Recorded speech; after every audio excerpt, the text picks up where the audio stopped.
And I'm Memaw Dixie. And I'm Granny. Welcome to Granny Women of Appalachia.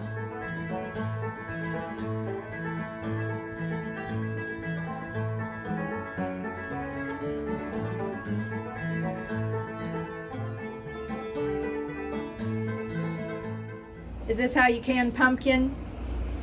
Yeah, but Phyllis brought me that. She canned me a jar of pumpkin. She canned a jar of pumpkin just for you? Just for me. That's canning for beginners, right? Yeah, I guess. Which comes?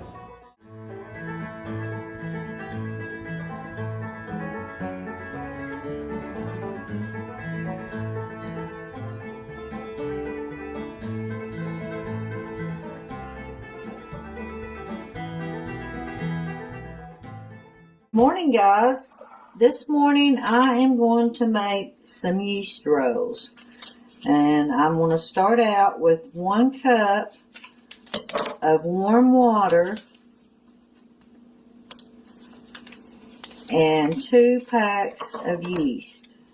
My yeast in a bowl. You always want to make sure anytime you're working with yeast, you need to use glass bowls. And also a wooden spoon or something wooden. You don't want to use like regular silverware or anything like that, because it will cause your yeast not to work. So I'm going to pour, you want to make sure it's warm water. If you use too hot of water, your yeast won't rise, or if you use too cold of water, your yeast won't rise. So you want to make sure it's warm water.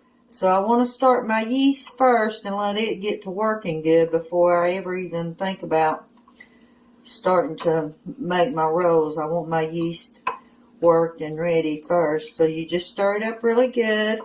And what I'm going to do, I'm going to put just a pinch of sugar in my yeast, and that gets it to start working quicker. So I put my sugar in my yeast, and that'll make it start working quicker.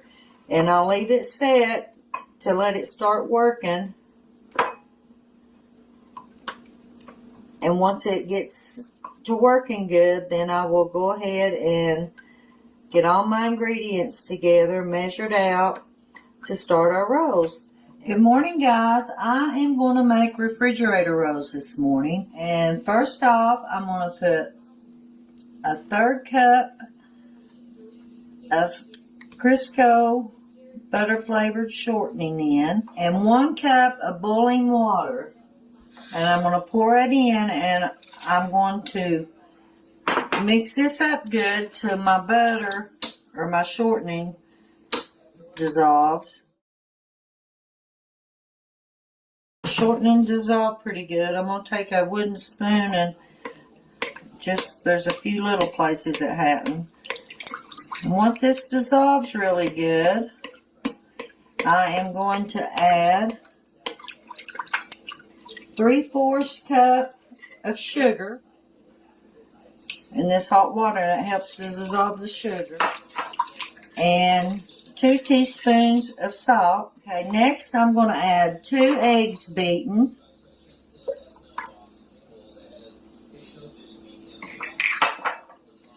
I mix that up. And I'm going to turn the blender on just to make sure I've got it.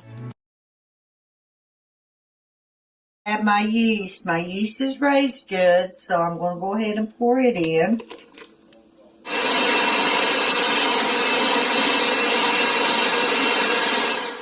Okay, that's all mixed. So now comes the fun part. I'm going to add my bread flour. You want to add a little bit at a time.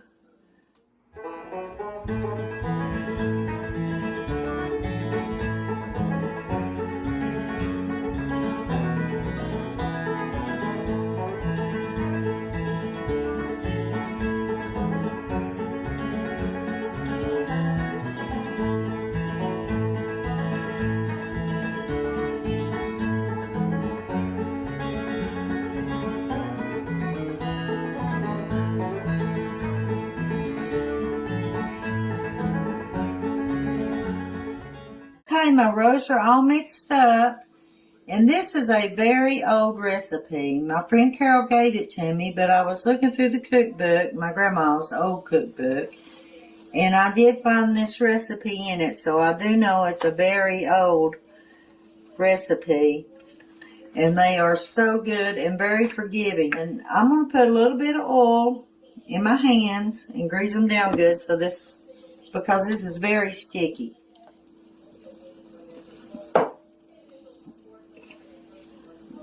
Take my dough out and I'm going to put it in a bowl. And I'm going to take my bowl and I'm going to put some saran wrap on it and put them in the refrigerator and let them set till tomorrow.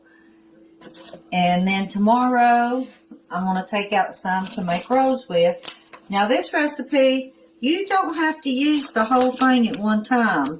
These will sit in your refrigerator for several days, and you can only have to take out what you need at a time. If you need to make the whole batch, like if it's a holiday where you're going to have a lot of people, you can take the whole batch. But if it's just like a few people, you can make as many as you want. You don't have to use the whole thing at one time.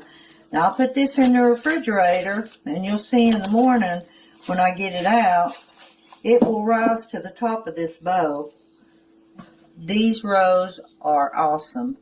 The best that you can ever get. Okay guys, I have one pan of rolls cut out, ready to set out to raise. I had some left over, so I'm going to go ahead and roll it out and put it in another pan. These will last several days in the fridge. If you don't want to make rolls the next morning, you can do it the day after that or even the day after that. These are very forgiving, not something that you just have to do like right there. I'll roll these out and put them into rise because I don't have to worry about them not being eaten here. And these, if you don't eat them all or if you fix too many at one time, you can always let them cool. Put them in a bag, Ziploc bag, and get you out whatever you need to eat, and put them in the microwave for just about 10 seconds or so, and they're still really good. But you always remember, first time I done these, I didn't do that. I didn't roll them out, and I had a total mess. It was one big blob. So I asked Carol, my friend that gave me the recipe, I said, what in the world did I do to my rolls? They were awful. And she told me I needed to roll them out. So you roll them out, and they will be good. A little tiny piece out. I'm going to call it a baker's roll. Probably won't be much, but I can eat it. Because it's the last one, and it's really not big enough to do a whole lot with. Okay, my butter is melted, and I'm just going to brush a little bit of butter on each roll, or let them just set. I'll probably just put them in the living room out of the way, but let them do their job and raise all day. Hopefully, because I'm sure this weekend with the rain coming in, it is very hard to do anything with bread, cakes, or anything like that when the humidity is just going crazy, especially if it's rainy.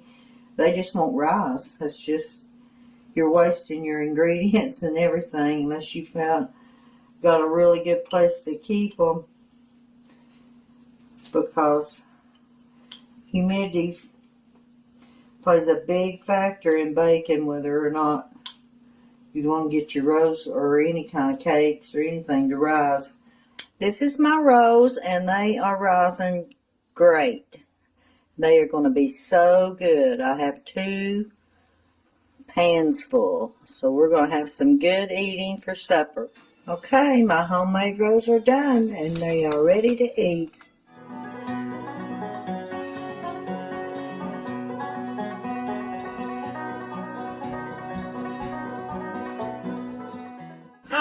This is Aunt Cindy, and I have rolls.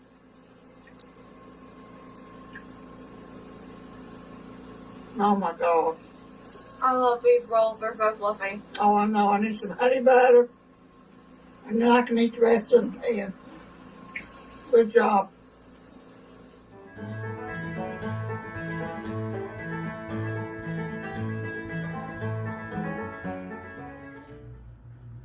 Thanks for watching. And don't forget, hit that bell icon, like, share, and subscribe.